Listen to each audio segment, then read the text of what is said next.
దేవుని నామమునకు మహిమ కలుగునుగాక. అనుదిన పరిశుద్ధ గ్రంథ పఠనం.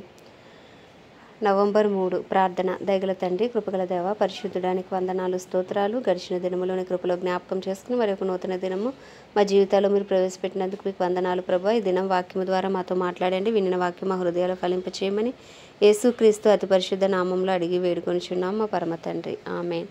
యోహాను సువార్త 6 నుండి 8 అధ్యాయములు. 6వ అధ్యాయము. అటు తర్వాత యేసు తిబెరియా సముద్రము అనగా గలిలయ సముద్రము దాటి అద్దరికి వెళ్ళెను. రోగుల ఎడల ఆయన చేసిన సూచక్రియలను చూచి బహుజనులు ఆయనను వెంబడించిరి. యేసు కొండ ఎక్కి అక్కడ తన శిష్యులతో కూడా కూర్చుండెను. అప్పుడు పస్కాను యూదుల పండుగ సమీపించెను. కాబట్టి యేసు కన్నులెత్తి బహుజనులు తన యొద్దకు వచ్చుట చూచి, నీకు భుజించుటకు ఎక్కడ నుండి రొట్టెలు కొని తెప్పింతమని ఫిలిప్పును అడిగెను.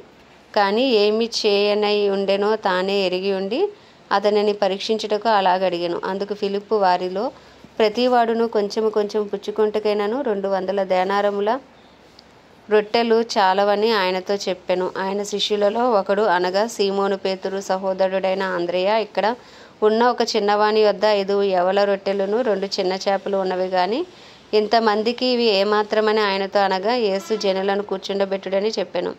ఆ చోట చాలా పచ్చిక ఉండెను గనుక లెక్కకు ఇంచుమించు 5,000 మంది పురుషులు కూర్చుండిరి. యేసు ఆ రొట్టెలు పట్టుకుని కృతజ్ఞతాస్తుతులు చెల్లించి కూర్చున్న వారికి వడ్డించెను. అలాగున చేపలు కూడా వారికి ఇష్టమైనంత మట్టుకు వడ్డించెను. వారు తృప్తిగా తినిన తర్వాత ఏమీ నష్టపడకుండా మిగిలిన ముక్కలు పోగు చేయడని తన శిష్యులతో చెప్పెను. కాబట్టి వారు భుజించిన తర్వాత వారి వద్ద మిగిలిన 5 యవల రొట్టెల ముక్కలు పోగు చేసి 12 గంపలు నింపిరి. ఆ మనుషులు యేసు చేసిన సూచక్రియను చూచి, నిజముగా ఈ లోకమునకు రాబో ప్రవక్త ఈయనే అని చెప్పుకొనిరి. రాజుగా చేయుటకు వారు వచ్చి తనను బలవంతముగా పట్టుకొనబోచున్నారని యేసు ఎరిగి మరలా కొండకు ఒంటరిగా వెళ్ళెను. సాయంకాలం అయినప్పుడు ఆయన శిష్యులు సముద్రము నొద్దకు వెళ్ళి దోణి ఎక్కి సముద్రపుట అద్దరినున్న కపెర్నహూమునకు పోవుచుండిరి. అంతలో చీకటాయెను గాని యేసు వారి వద్దకు ఇంకనూ రాలేదు. అప్పుడు పెద్ద గాలి విసరగా సముద్రం పొంగుచుండెను. వారు ఇంచుమించు 2 కోసులు దూరము దోణిను నడిపించిన తర్వాత యేసు సముద్రం మీద నడుచుచు తమ దోణి దగ్గరకు వచ్చుట చూచి భయపడిరి. అయితే ఆయన నేనే, భయపడకుడని వారితో చెప్పెను. కనుక ఆయనను దోణి మీద ఎక్కించుటకును వారి ఇష్టపడిరి. వెంటనే ఆ దోణి వారు వెలుచున్న ప్రదేశమునకు చేరెను. మరునాడు సముద్రపు అద్దరిని నిలిచి ఉన్న జనసమూహం వచ్చి చూడగా ఒక చిన్న దోణి తప్ప అక్కడ మరి ఒకటి లేదనియు, యేసు తన శిష్యులతో కూడా దోణి ఎక్కలేదు గాని ఆయన శిష్యులు మాత్రమే వెళ్ళిరనియు తెలుసుకొనిరి. అయితే ప్రభువు కృతజ్ఞతాస్తుతులు చెల్లించినప్పుడు వారు రొట్టె భుజించిన చోటునకు దగ్గరనున్న తిబెరియా నుండి వేరే చిన్న దోణిలు వచ్చెను. కాబట్టి యేసు ఆయన శిష్యులను అక్కడ లేకపోవుట జనసమూహము చూచినప్పుడు వారు ఆ చిన్న దోణిలెక్కి యేసును వెతుకుచూ కపెర్నహూమునకు వచ్చిరి. సముద్రపుట అద్దరిని ఆయన కనుగొని, బోధకుడా, నీవెప్పుడు ఇక్కడికి వచ్చిదవని అడుగగా, యేసు, మీరు సూచనలను చూచుట వలన కాదు గాని రొట్టెలు భుజించి తృప్తి పొందుట వలననే నన్ను వెతుకుచున్నారని మీతో నిశ్చయముగా చెప్పుచున్నాను. క్షయమైన ఆహారము కొరకు కష్టపడుకుడు గాని నిత్యజీవమును కలుగజేయు అక్షయమైన ఆహారము కొరకే కష్టపడుడి. మనుష్య కుమారుడు దానిని మీకు ఇచ్చును. ఇందుకై తండ్రి అయిన దేవుడు ఆయనకు ముద్ర వేసి ఉన్నాడని చెప్పెను. వారు, మేము దేవుని క్రియలు జరిగించుటకు ఏమి చేయవలనని ఆయనను అడగగా, యేసు ఆయన పంపిన వాని యందు విశ్వాసం ఉంచుటయే దేవుని క్రియ అని వారితో చెప్పెను. వారట్లయితే మేము చూచి నిన్ను విశ్వసించుటకు నీవు ఏ సూచక్రియ చేయుచున్నావు, ఏమి జరిగించుచున్నావు, భుజించుటకు పరలోకము నుండి ఆయన ఆహారము వారికి అనుగ్రహించెను అని వ్రాయబడినట్లు మన పితరుల అరణ్యములో మన్నాను భుజించిరని ఆయనతో చెప్పిరి. కాబట్టి యేసు, పరలోకము నుండి వచ్చే ఆహారము మోషే మీకు ఇయ్యలేదు, నా తండ్రియే పరలోకము నుండి వచ్చి నిజమైన ఆహారం మీకు అనుగ్రహించుచున్నాడు. పరలోకము నుండి దిగివచ్చి లోకమునకు జీవమునిచ్చినది దేవుడను అనుగ్రహించే ఆహారమై ఉన్నదని మీతో నిశ్చయముగా చెప్పుచున్నానని వారితో చెప్పెను. కావున వారు, ప్రభువా, ఈ ఆహారం ఎల్లప్పుడూ మాకు అనుగ్రహించుమనిరి. అందుకు యేసు వారితో ఇట్లనెను, జీవాహారము నేనే. నా యొద్దకు వచ్చేవాడు ఏమాత్రమును ఆకలి కొనడు.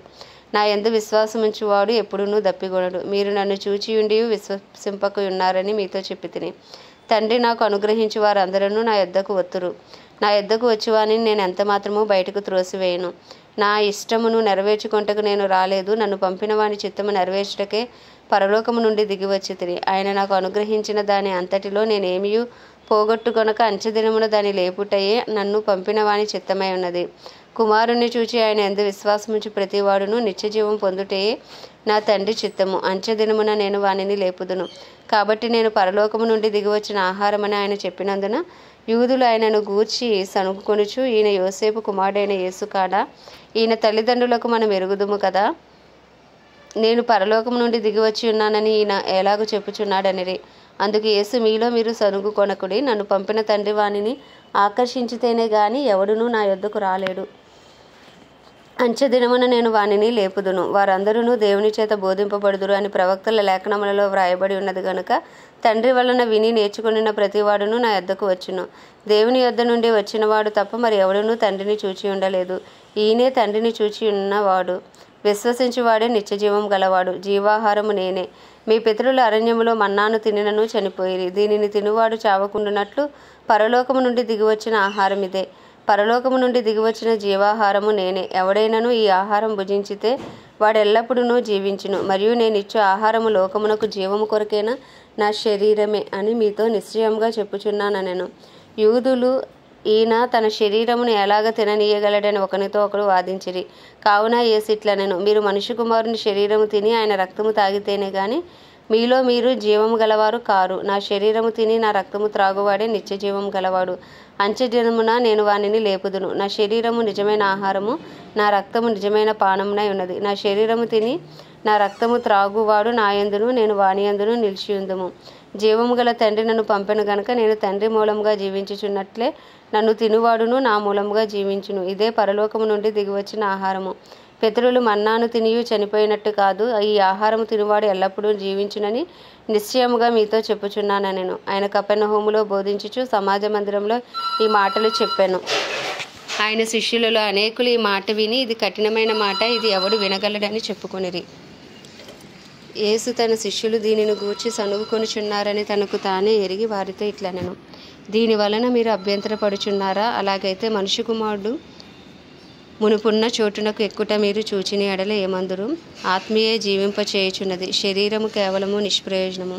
నేను మీతో చెప్పియున్న మాటలు ఆత్మయు జీవమునై ఉన్నవి గాని మీలో విశ్వసించి వారి కొందరున్నారని వారితో చెప్పెను. విశ్వసించని వారెవరో, తను అప్పగింపబోవాడెవరో మొదటి నుండి యేసునకు తెలియను. మరియు ఆయన తండ్రి చేత వానికి కృప అనుగ్రహింపబడుకుంటే ఎవడునూ నా యొద్దకు రాలేడని ఈ హేతువును బట్టి మీతో చెప్పితినెను. అప్పటి నుండి ఆయన శిష్యులలో అనేకులు వెనుక తీసి మరి ఎన్నడూనూ ఆయనను వెంబడింపలేదు. కాబట్టి యేసు, మీరు కూడా వెళ్ళిపోవలనని ఉన్నారా అని 12 మందిని అడగగా, సీమోను పేతురు, ప్రభువా, ఎవని వద్దకు వెళ్ళుదుము? నీవే నిత్యజీవపు మాటలు గలవాడువు. నీవే దేవుని పరిశుద్ధుడు అని మేము విశ్వసించి ఎరిగి ఉన్నామని ఆయనతో చెప్పాను. అందుకు యేసు, నేను మిమ్మల్ని 12 ఏర్పరచుకొనలేదా? మీలో ఒకడు సాతాను అని వారితో చెప్పాను. సీమోను ఇస్కరియోతు కుమారుడైన యూదా 12 మందిలో ఒకడై ఉండి ఆయన అప్పగింపబోచుండెను గనుక వాని గూర్చి ఆయన ఈ మాట చెప్పాను. అటు తర్వాత యూదులు ఆయన చంప వెదికి అందున యేసు యూదయలో సంచరింపనొలక గలిలయలో సంచరించుచుండెను. యూదుల పర్ణశాలల పండుగ సమీపించెను గనుక ఆయన సహోదరులు ఆయనను చూచి, నీవు చేయుచున్న క్రియలు నీ శిష్యులను చూచినట్లు ఈ స్థలం విడిచి యూదయకు వెళ్ళుము. బహిరంగమున అంగీకరింపబడగోరు వాడెవడును తన పని రహస్యమున జరిగింపడు. నీవు ఈ కార్యములు చేయుచున్న ఎడల నిన్ను నీవే లోకమునకు కనపరుచుకొనుమని చెప్పిరి. ఆయన సహోదరులైనను ఆయన యందు విశ్వాసం ఉంచలేదు. యేసు, నా సమయము ఇంకనూ రాలేదు, మీ సమయం ఎల్లప్పుడూ సిద్ధముగానే ఉన్నది. లోకం మిమ్మును ద్వేషింపనేరదు గాని దాని క్రియలు చెడ్డవని నేను దానిని గూర్చి సాక్ష్యమిచ్చుచున్నాను గనుక అది నన్ను ద్వేషించుచున్నది. మీరు పండుగకు వెళ్ళుడి, నా సమయం ఇంకనూ పరిపూర్ణము కాలేదు గనుక నేను ఈ పండుగకు ఇప్పుడే వెళ్ళనని వారితో చెప్పాను. ఆయన వారితో ఇలాగున చెప్పి గలిలయలో నిలిచిపోయాను. అయితే ఆయన సహోదరులు పండుగకు వెళ్ళిపోయిన తర్వాత ఆయన కూడా బహిరంగముగా వెళ్ళక రహస్యముగా వెళ్ళాను. పండుగలో యూదులు ఆయన ఎక్కడ అని ఆయనను వెదుకుచుండిరి. మరియు జనసమూహములలో ఆయనను గూర్చి గొప్ప సనుగు పుట్టెను. కొందరు ఆయన మంచివాడనిరి, మరికొందరు కాడు, ఆయన జనులను మోసపుచ్చువాడనిరి. అయితే యూదులకు భయపడి ఆయనను గూర్చి ఎవడునూ బహిరంగముగా మాట్లాడలేడు. సగము పండుగ అయినప్పుడు యేసు దేవాలయంలోకి వెళ్ళి బోధించుచుండెను. యూదులు అందుకు ఆశ్చర్యపడి చదువుకొనని ఇతనికి పాండిత్యం ఎట్లు వచ్చినని చెప్పుకొనిరి. అందుకు యేసు, నేను చేయు బోధ నాది కాదు, నన్ను పంపిన వానిది. ఎవనైనను ఆయన చిత్తము చొప్పున చేయ నిశ్చయించుకుని ఎడల ఆ బోధ దేవుని వలన కలిగినదో లేక నా అంతట నేనే బోధించుచున్నానో వాడు తెలుసుకొనును.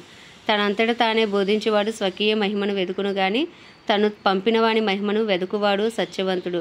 ఆయన యందు ఏ దుర్నీతియూ లేదు. మోషే మీకు ధర్మశాస్త్రం ఇయ్యలేదా? అయినను మీలో ఎవడును ఆ ధర్మశాస్త్రమును గైకొనడు. మీరెందుకు నన్ను చంపజూచుచున్నారని వారితో చెప్పాను. అందుకు జనసమూహము, నీవు దెయ్యము పట్టిన వాడువు, ఎవడు నిన్ను చంపజూచుచున్నాడని అడగగా, యేసు వారిని చూచి, నేను ఒక రాజ్యము చేసి తిని, అందుకు మీరందరూ ఆశ్చర్యపడుచున్నారు. మోషే మీకు సున్నతి సంస్కారమును నియమించెను. ఈ సంస్కారము మోషే వలన కలిగినది కాదు, పితరుల వలననే కలిగినది. అయినను విశ్రాంతి దినమున మీరు మనుష్యునికి సున్నతి చేయుచున్నారు. మోషే ధర్మశాస్త్రము మేరకుండునట్లు ఒక మనుష్యుడు విశ్రాంతి దినమున సున్నతి పొందును కదా. ఇట్లుండగా నేను విశ్రాంతి దినమునకు ఒక మనుషుని పూర్ణ స్వస్థత గల వానిగా చేసినందుకు మీరు నా మీద ఆగ్రహపడుచున్నారేమి? వెలిచూపును బట్టి తీర్పు తీర్చక న్యాయమైన తీర్పు తీర్చుడనెను. యెరూషలేము వారిలో కొందరు, వారు చంప వెదుకువాడు ఈయనే కాడా? ఇదిగో ఈయన బహిరంగంగా మాట్లాడుచున్నను, ఈయనను ఏమనరు? ఈయన క్రీస్తని అధికారులు నిజంగా తెలుసుకొని ఉందిరా. అయినను ఈయన ఎక్కడివాడో ఎరుగుదము, క్రీస్తు వచ్చినప్పుడు ఆయన ఎక్కడివాడో ఎవడునూ ఎరుగడని చెప్పుకొనిరి. కాగా యేసు దేవాలయంలో బోధించుచు, మీరు నన్ను ఎరుగుదురు, నేను ఎక్కడి వాడనో ఎరుగుదురు, నా అంతటి నేనే రాలేదు, నన్ను పంపినవాడు సత్యవంతుడు, ఆయనను మీరు ఎరుగరు. నేను ఆయన యొద్ద నుండి వచ్చి తిని, ఆయన నన్ను పంపెను గనుక నేను ఆయనను ఎరుగుదునని బిగ్గరగా చెప్పాను. అందుకు వారు ఆయనను పట్టుకొని యత్నము చేసిరు గాని ఆయన గడి ఇంకనూ రాలేదు గనుక ఎవడునూ ఆయనను పట్టుకొనలేదు. మరియు జనసమూహంలో అనేకులు ఆయన యందు విశ్వాసముంచి, క్రీస్తు వచ్చినప్పుడు ఈయన చేసిన వాటికంటే ఎక్కువైన సూచక్రియలు చేయనా అని చెప్పుకొనిరి. జనసమూహం ఆయనను గూర్చి ఇలాగూ సనుగుకొనుట పరిసయ్యులు విన్నప్పుడు ప్రధాన యాజకులను పరిసయ్యులను ఆయనను పట్టుకొనుటకు బంట్రోతులను పంపిరి. యేసు, ఇంకా కొంతకాలము నేను మీతో కూడా ఉందును, తరువాత నన్ను పంపిన వాని వద్దకు వెళ్ళుదును. మీరు నన్ను వెదుకుదురు గాని నన్ను కనుగొనరు, నేను ఎక్కడ ఉందునో అక్కడికి మీరు రాలేరనెను. అందుకు యూదులు, మనము ఈయనను కనుగొనుకుంటున్నట్లు ఈయన ఎక్కడికి వెళ్ళబోచున్నాడు? గ్రీసు దేశస్థుల్లో చెదరిపోయిన వారి వద్దకు వెళ్ళి గ్రీసు దేశస్థులకు బోధించునా? నన్ను వెదుకుదురు గాని కనుగొనరు, నేను ఎక్కడ ఉందునో అక్కడికి మీరు రాలేరని ఆయన చెప్పి ఈ మాట ఏమిటో అని తమలో తాము చెప్పుకొనిచుండిరి. ఆ పండుగలో మహాదినమైన అంచెదినమున యేసు నిలిచి, ఎవడైనను దప్పి గొనని ఎడల నా యొద్దకు వచ్చి దప్పి తీర్చుకొనవలెను. నా యందు విశ్వాసముంచు వాడెవడో లేఖనము చెప్పినట్లు వాని కడుపులో నుండి జీవ జల నదులు పారునని బిగ్గరగా చెప్పెను. తన యందు విశ్వాసముంచు వారు పొందబోవు ఆత్మను గూర్చి ఆయన ఈ మాట చెప్పెను. యేసు ఇంకనూ మహిమపరచబడలేదు కనుక ఆత్మ ఇంకనూ అనుగ్రహింపబడి ఉండలేదు. జనసమూహంలో కొందరు ఈ మాటలు విని, నిజముగా ఈయన ఆ ప్రవక్తయే అనిరి. మరికొందరు ఈయన క్రీస్తే అనిరి. మరికొందరు, ఏమి క్రీస్తు గలిలయలో నుండి వచ్చునా? క్రీస్తు దావీదు సంతానంలో పుట్టి దావీదు ఉండిన బెత్లెహేమను గ్రామములో నుండి వచ్చినని లేఖనము చెప్పుటలేదా అనిరి. కాబట్టి ఆయనను గూర్చి జనసమూహంలో భేదము పుట్టెను. వారిలో కొందరు ఆయనను పట్టుకొనదలిచిరు గాని ఎవడునూ ఆయనను పట్టుకొనలేదు. ఆ బంట్రోతులు ప్రధాన యాజకుల యొద్దకును పరిసయ్యుల యొద్దకును వచ్చినప్పుడు వారు, ఎందుకు మీరు ఆయనను తీసుకుని రాలేదని అడగగా, ఆ బంట్రోతులు, ఆ మనుషులు మాట్లాడినట్లు ఎవడునూ ఎన్నడూనూ మాట్లాడలేదనిరి. అందుకు పరిసయ్యులు, మీరు కూడా మోసపోతురు. అధికారుల్లో గాని పరిసయ్యుల్లో గాని ఎవడైనను ఆయన యందు విశ్వాసం ఉంచెనా? అయితే ధర్మశాస్త్రం ఎరుగని ఈ జనసమూహము శాపగ్రస్తమైనదని వారితో అనిరి. అంతకు మునుపు ఆయన యొద్దకు వచ్చిన నికోదేము వారిలో ఒకడు. అతడు ఒక మనుషుని మాట వినక మునుపును, వాడు చేసినది తెలుసుకొనక మునుపును మన ధర్మశాస్త్రం అతనికి తీర్పు తీర్చునా అని అడగగా, వారు, నీవును గలిలయుడువా? విచారించి చూడుము, గలిలయలో ఏ ప్రవక్తయు పుట్టడనిరి. అంతటి ఎవరి ఇంటికి వారు వెళ్ళిరి. 8వ అధ్యాయం. యేసు ఒలీవల కొండకు వెళ్ళెను. తెల్లవారగానే యేసు తిరిగి దేవాలయంలోనికి రాగా ప్రజలందరూ ఆయన యొద్దకు వచ్చిరి. గనుక ఆయన కూర్చుండి వారికి బోధించుచుండెను. శాస్త్రులను పరిసయ్యులను వ్యభిచారమందు పట్టబడిన ఒక స్త్రీను తోడుకుని వచ్చి ఆమెను మధ్య నిలవబెట్టి, బోధకుడే, ఈ స్త్రీ వ్యభిచారం చేయుచుండగా పట్టబడెను. అట్టి వారిని రాళ్ళు రువ్వి చంపవలనని ధర్మశాస్త్రంలో మోషే మనకు ఆజ్ఞాపించను కదా. అయినను నీవేమి చెప్పుచున్నావని ఆయనను అడిగిరి. ఆయన మీద నేరం మోపవలనని ఆయనను శోధించుచు ఇలాగని అడిగిరి. అయితే యేసు వంగి నేల మీద వ్రేలితో ఏమో రాయించుచుండెను. వారు ఆయనను పట్టు వదలక అడుగుచుండగా ఆయన తల ఎత్తి చూచి, మీలో పాపము లేనివాడు మొట్టమొదట ఆమె మీద రాయి వేయవచ్చునని వారితో చెప్పి మరలా వంగి నేల మీద వ్రాయుచుండెను. వారు ఆ మాట విని పెద్దవారు మొదలుకొని చిన్నవారు వరకు ఒకడి వెంట ఒకడు బయటికి వెళ్ళిరి. యేసు ఒక్కడే మిగిలెను. ఆ స్త్రీ మధ్యన నిలవబడి ఉండెను. యేసు తల ఎత్తి చూచి, అమ్మా, వారెక్కడ ఉన్నారు? ఎవరునూ నిన్ను శిక్ష విధింపలేదా అని అడిగినప్పుడు ఆమె, లేదు ప్రభువా అనెను. అందుకు యేసు, నేనును నీకు శిక్ష విధింపను, నీవు వెళ్ళి ఇక పాపము చేయకుమని ఆమెతో చెప్పెను. మరలా యేసు, నేను లోకమునకు వెలుగును, నన్ను వెంబడించువాడు చీకటిలో నడవక జీవపు వెలుగు కలిగి ఉండునని వారితో చెప్పెను. కాబట్టి పరిసయ్యులు నిన్ను గూర్చి నీవే సాక్ష్యము చెప్పుకొనుచున్నావు, నీ సాక్ష్యము సత్యము కాదని ఆయనతో అనగా, యేసు, నేను ఎక్కడి నుండి వచ్చితునో ఎక్కడికి వెళ్ళుదునో నేను ఎరుగుదును, కనుక నన్ను గూర్చి నేను సాక్ష్యము చెప్పుకొనేనను, నా సాక్ష్యము సత్యమే. నేను ఎక్కడి నుండి వచ్చుచున్నానో ఎక్కడికి వెళ్ళుచున్నానో మీరు ఎరుగరు. మీరు శరీరమును బట్టి తీర్పు తీర్చుచున్నారు, నేను ఎవరికి తీర్పు తీర్చును. నేను ఒక్కడనై ఉండక నేనును నన్ను పంపిన తండ్రి కూడా ఉన్నాము గనుక నేను తీర్పు తీర్చినను నా తీర్పు సత్యమే. మరియు ఇద్దరు మనుషుల సాక్ష్యము సత్యమని మీ ధర్మశాస్త్రంలో వ్రాయబడి ఉన్నది కదా. నన్ను గూర్చి నేను సాక్ష్యము చెప్పుకునేవాడను, నన్ను పంపిన తండ్రి నన్ను గూర్చి సాక్ష్యం ఇచ్చుచున్నాడని చెప్పాను. వారు, నీ తండ్రి ఎక్కడ ఉన్నాడని ఆయనను అడగగా, యేసు, మీరు నన్నైనను నా తండ్రినైనను ఎరుగరు, నన్ను ఎరిగి ఉంటిరా నా తండ్రిని కూడా ఎరిగి ఉందిరని వారితో చెప్పాను. ఆయన దేవాలయంలో బోధించుచుండగా కానుక పెట్టి ఉన్న చోట ఈ మాటలు చెప్పాను. ఆయన గడియ ఇంకనూ రాలేదు కనుక ఎవడునూ ఆయనను పట్టుకొనలేదు. మరి ఒకప్పుడు ఆయన, నేను వెళ్ళిపోవచ్చున్నాను, మీరు నన్ను వెతుకుదురు కానీ మీ పాపంలోనే ఉండి చనిపోవుదురు, నేను వెళ్ళి చోటుకు మీరు రాలేరని వారితో చెప్పాను. అందుకు యూదులు, నేను వెళ్ళి చోటుకి మీరు రాలేరని ఈయన చెప్పుచున్నాడే, తన్ను తానే చంపుకొనునా అని చెప్పుకొనుచుండిరి. అప్పుడు ఆయన, మీరు క్రింది వారు, నేను పైనుండి వాడను, మీరు ఈ లోక సంబంధులు, నేను ఈ లోక సంబంధులను కాగా మీ పాపములలోనే ఉండి మీరు చనిపోవుదురని మీతో చెప్పి తిని, నేను ఆయననని మీరు విశ్వసించిన ఎడల మీరు మీ పాపములోనే ఉండి చనిపోదురని వారితో చెప్పాను. కాబట్టి వారు, నీవెవరివని ఆయనను అడగగా, యేసు వారితో, మొదటి నుండి నేను మీతో ఎవడనని చెప్పుచుంటినో వాడనే. మిమ్మల్ని గూర్చి చెప్పుటకును తీర్పు తీర్చుటకును చాలా సంగతులు నాకు కలవు గాని నన్ను పంపినవాడు సత్యవంతుడు, నేను ఆయన వద్ద వినిన సంగతులే లోకమునకు బోధించుచున్నానని చెప్పాను. తండ్రిని గూర్చి తమతో ఆయన చెప్పినని వారు గ్రహింపకపోయిరి. కావున యేసు, మీరు మనుష్య కుమారుని పైకెత్తినప్పుడు నేనే ఆయనననియు, నా అంతటా నేనే ఏమీ చేయక తండ్రి నాకు నేర్పినట్లు ఈ సంగతులు మాట్లాడుచున్నాననియు మీరు గ్రహించెదరు.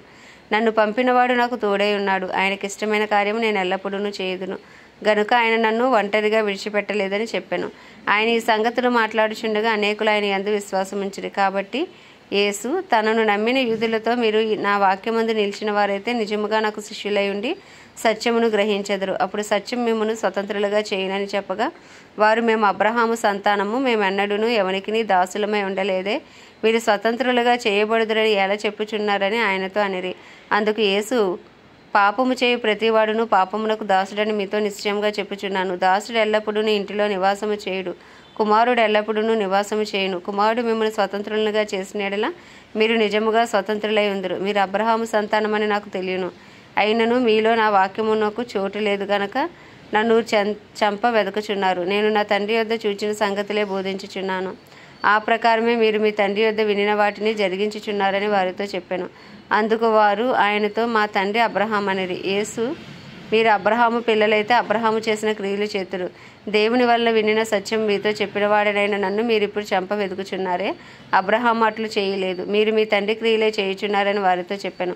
అందుకు వారు, మేము వ్యభిచారం వలన పుట్టిన వారము కాము, దేవుడొక్కడే మాకు తండ్రి అని చెప్పగా, యేసు వారితో ఇట్లనెను, దేవుడు మీ తండ్రి అయిన యెడల మీరు నన్ను ప్రేమింతురు. నేను దేవుని యొద్ద నుండి బయలుదేరి వచ్చి ఉన్నాను, నా అంతటా నేనే వచ్చి ఉండలేదు, ఆయన నన్ను పంపెను. మీరేలా నా మాటలు గ్రహింపకున్నారు? మీరు నా బోధ విననేరకుండుట వలన కదా. మీరు మీ తండ్రి యొక్క అపవాది సంబంధులు, మీ తండ్రి దురాశలు నెరవేర్చగోరుచున్నారు. ఆది నుండి వాడు నరహంతకుడై ఉండి సత్యమందు నిలిచినవాడు కాదు, వాని యందు సత్యమే లేదు. వాడు అబద్ధమాడునప్పుడు తన స్వభావమును అనుసరించే మాట్లాడును, వాడు అబద్ధికుడును అబద్ధమునకు జనకుడునై ఉన్నాడు. నేను సత్యమునే చెప్పుచున్నాను కనుక మీరు నన్ను నమ్మరు. నా యందు పాపమున్నదని మీలో ఎవడు స్థాపించును? నేను సత్యమును చెప్పుచున్న యెడల మీరు ఎందుకు నన్ను నమ్మరు? దేవుని సంబంధి అయిన వాడు దేవుని మాటలు వినును, మీరు దేవుని సంబంధులు కారు గనుకనే మీరు వినరని చెప్పాను. అందుకు యూదులు, నీవు సమరయుడువును దయ్యమును పట్టిన వాడవును అని మేము చెప్పు మాట సరియే కదా అని ఆయనతో చెప్పగా, యేసు, నేను దయ్యము పట్టిన వాడను కాను, నా తండ్రిని గణపరచువాడను. మీరు నన్ను అవమానపరచుచున్నారు. నేను నా మహిమను వెతుకుటలేదు, వెతుకుచూ తీర్పు తీర్చుచూ ఉండువాడు ఒకడు కలడు. ఒకడు నా మాట గైకొని ఎడల వాడెన్నడూను మరణము పొందడని మీతో నిశ్చయముగా చెప్పుచున్నానని ఉత్తరమిచ్చెను. అందుకు యూదులు, నీవు దెయ్యము పట్టిన వాడవని ఇప్పుడు ఎరుగుదుము, అబ్రహామును ప్రవక్తలను చనిపోయిరి, అయినను ఒకడు నా మాట గైకొనిన ఎడల వాడు ఎన్నడూను మరణము రుచి చూడడని నీవు చెప్పుచున్నావు. మన తండ్రి అయిన అబ్రహాము చనిపోయాను కదా, నీవు అతని కంటే గొప్పవాడవా? ప్రవక్తలను చనిపోయిరి, నిన్ను నీవెవడవని చెప్పుకొనిచున్నావని ఆయన అడిగిరి. అందుకు యేసు, నన్ను నేనే మహిమపరుచుకుని ఎడల నా మహిమ వట్టిది. మా దేవుడని మీరెవరిని గూర్చి చెప్పుదురో నా తండ్రియే నన్ను మహిమపరచుచున్నాడు. మీరు ఆయనను ఎరుగరు, నేను ఆయనను ఎరుగుదును. ఆయనను ఎరుగునని నేను చెప్పిన ఎడల మీ వలె నేనును అబద్ధికుడనై ఉందును గాని నేను ఆయనను ఎరుగుదును, ఆయన మాట గైకొనుచున్నాను. మీ తండ్రి అయిన అబ్రహాము నా దినము చూతునని మిగులు ఆనందించెను, అది చూచి సంతోషించెను అనెను.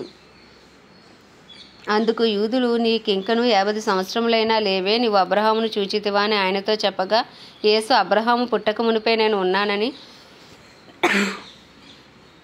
మీతో నిశ్చయముగా చెప్పుచున్నానెను. కాబట్టి వారు ఆయన మీద రువ్వుటకు రాళ్ళు ఎత్తిరి గాని యేసు దాగి దేవాలయంలో నుండి బయటికి వెళ్ళిపోయాను. ఆమేన్. దేవుడి పరిశుద్ధ వాక్యము మన వినికిడిలో నెరవేర్చునుగాక, దీవించునుగాక. ఆమేన్. ప్రార్థన. దయగల తండ్రి, కృపగల దేవ, పరిశుద్ధుడానికి వందనాలు, స్తోత్రాలు. జీవాధిపతి, న్యాయాధిపతి, మృత్యుంజయుడా, మహాగణుడా, మహిమా ఘనతకు అర్హుడా, యోగ్యుడా, పూజ్యుడా, కృపను చూపుడికి ఐశ్వర్యవంతుడా, కృపా సత్య సంపూర్ణుడా, కృప వెంబడి కృపతో కాపాడుచున్న దేవా, నీకు వందనాలయ్యా. అయ్యా తండ్రి, నాయన గడిచిన దినములన్నీ కాచి కాపాడి మరి ఒక నూతన దినము ఆరోగ్యమును ఆయుష్నిచ్చి దయచేశారు ప్రభా. ఈ దినమంతా నీకు ఇష్టలుగా జీవించటకు నీ కృపను దయచండి. నీ చిత్తానుసారంగా జీవించటకు బలపరచండి. నీ చిత్తములో మమ్మల్ని జ్ఞాపకం చేసుకుని మా అపరాధములు, మా పాపములు, మా దోషములు, అతిక్రమములను దయతో క్షమించండి. మా కుటుంబస్తుల పాపములు కూడా దయతో క్షమించండి. మా ఇరుగు పొరుగు, మా బంధువులు, స్నేహితులు అందరినీ మీ హస్తాలకు అప్పచెప్పుకున్నాం. అందరిపై నీ కృప కలుగును గాక. అందరినీ మీరు ఆకర్షించండి ప్రభా. అయ్యా, మీరు రక్షించమని ప్రార్థిస్తున్నాం తండ్రి. నీకు వందనాలు, స్తోత్రాలు, స్తుతులు ప్రభా. నాయన, మా పట్టణాన్ని రక్షించండి. మా పట్టణంలో ఒక గొప్ప ఉజ్జీవాన్ని రగిలించండి. నాయన, దైవజనులందరి కొరకు ప్రార్థిస్తున్న ధైర్యంతో వాక్యం బోధించి అనుకూల సమయంలో వారికి అనుగ్రహించి వారి రాకపోకలని కాపుదల భద్రత ఉంచండి. నిలవబడిన ప్రతి చోట బలమైన అభిషేకంతో వాడుకోండి. వారిని, వారి కుటుంబాలని రక్త ప్రోక్షణ కింద ఉంచండి ప్రభా. అయ్యా, నీకే వందనాలు, స్తోత్రాలు. క్రైస్తవులందరినీ రూపాంతరపరిచి నీ రూపులోకి మార్చుకోండి. డినామినేషన్స్ భేదములు తొలగించండి. అందరూ ఏకతాటిపైకి వచ్చే కృపను దయచండి. పరిశుద్ధాత్మను వరముగా అందరికీ అనుగ్రహించమని ప్రార్థిస్తున్నాం ప్రభా. ప్రపంచ దేశంలన్నింటినీ జ్ఞాపకం చేసుకుని వాటిని పరిపాలిస్తున్న రాజులు, అయ్యా తండ్రి, నాయకులు, నాయన వారి కింద పనిచేసిన అధికారులకు నీ కృపనివ్వండి. నీతి న్యాయంతో పరిపాలించక కావాల్సిన బుద్ధి, జ్ఞాన, వివేకములను వారికి అనుగ్రహించమని ప్రార్థిస్తున్న ఇజ్రాయెల్ దేశాన్ని జ్ఞాపకం చేసుకుని ఇజ్రాయెల్ సరిహద్దులో సమాధానం ఉంచి ఇజ్రాయెల్ ప్రజలకు క్షేమం అనుగ్రహించండి. ఇజ్రాయెల్లో నీ చిత్తము జరిగించమని వేడుకుంటున్నాం ప్రభు. ప్రత్యేకించి మా భారతదేశాన్ని మీ హస్తాలకు అప్పచెప్పుకుంటున్నాం. మా భారతదేశంపై నీ కృప కలుగును గాక. మా భారతదేశ ప్రధాని గారిని, ప్రెసిడెంట్, వైస్ ప్రెసిడెంట్లను, చీఫ్ మినిస్టర్స్ను, గవర్నర్లను ప్రభు, ఎమ్మెల్యేలు, ఎంపీలను, ఐఏఎస్, ఐపీఎస్ అధికారులను నాయన నీ హస్తాలకు అప్పచెప్పుకుంటున్నాం. నీ చిత్తానుసారంగా పరిపాలన చేయటకు నీ కృపనివ్వండి. నీ చిత్తం లేనిదేది నాయన మా దేశంలో జరగకుండానట్లు నీ కృపను అనుగ్రహించండి. అయ్యా తండ్రి, నాయన నీ రాజ్యం వచ్చినట్లు మా దేశాన్ని మీరు కనికరించండి. మా దేశంలో గొప్ప ఉజ్జీవాన్ని రగిలించండి.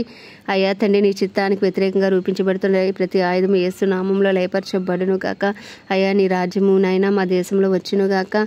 అయ్యా తండ్రి, సువార్తకు విరోధంగా రూపించబడుతున్న ప్రతి ఆయుధమును యేసు నామం ఇప్పుడే లయపరచబడునుగాక అని ప్రార్థిస్తున్నాం తండ్రి. అయ్యా, నీకే వందనాలు, స్తోత్రాలు, స్తుతులు చెల్లించుకుంటే ఉదయకాలంలో మా దేశం నీ హస్తాలకు అప్పచెప్పుకుంటే ఈ చిన్న ప్రార్థన మనవి నీ పాద సన్నిధికి చేర్చుకోమని యేసుక్రీస్తు అతి పరిశుద్ధ నామంలో అడిగి వేడుకొనిచున్నాము పరమ తండ్రి. ఆమేన్. పరలోకమందున మా తండ్రి, నీ నామం పరిశుద్ధపరచబడును గాక. నీ రాజ్యం వచ్చును గాక. నీ చిత్తం పరలోకం నందు నెరవేర్చబడుచున్నట్లు భూమి అందు నెరవేర్చబడును గాక. మన దిన ఆహారము నేడు మాకు దయచేసి, ఎలా అపరాధం చేసిన మేము క్షమించిన ప్రకారం మా అపరాధములు క్షమించి మమ్మల్ని శోధనలోకి తేక దుష్టుడి బారి నుండి తప్పించము. ఎందుకంటే రాజ్యము, బలము, శక్తి, మహిమయు నీవే ఉన్నది. ఆమేన్. ప్రభు యేసు రక్తమే జయం, ప్రభు యేసు వాక్యమే విజయం, ప్రభు యేసు నామములో సంపూర్ణ విజయము కలుగును గాక. ఆమేన్, ఆమేన్, ఆమేన్.